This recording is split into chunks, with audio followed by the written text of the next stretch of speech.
بسم اللہ الرحمن الرحیم۔ شروع کرتی ہوں اللہ تعالیٰ کے نام سے جو بڑا مہربان نہایت رحم والا ہے۔ یہ حدیث ہے صحیح بخاری کی۔ رسول اللہ صلی اللہ علیہ وسلم نے فرمایا، روزہ دوزخ سے بچنے کے لیے ایک ڈھال ہے، اس لیے روزہ دار نہ فحش باتیں کریں اور نہ جہالت کی باتیں، اور اگر کوئی شخص اس سے لڑائی یا اسے گالی دے تو اس کا جواب صرف یہ ہونا چاہیے کہ میں روزہ دار ہوں۔ یہ الفاظ 2 مرتبہ کہہ دیں۔ اس ذات کی قسم جس کے ہاتھ میں میری جان ہے، روزہ دار کی منہ کی بو اللہ کے نزدیک کستوری کی خوشبو سے بھی زیادہ پسندیدہ اور پاکیزہ ہے۔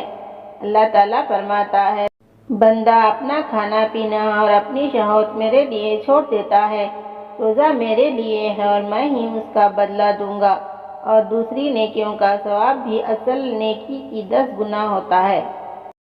اللہ ہم اور آپ کو اس حدیث پر عمل کرنے کی ہدایت دے، آمین۔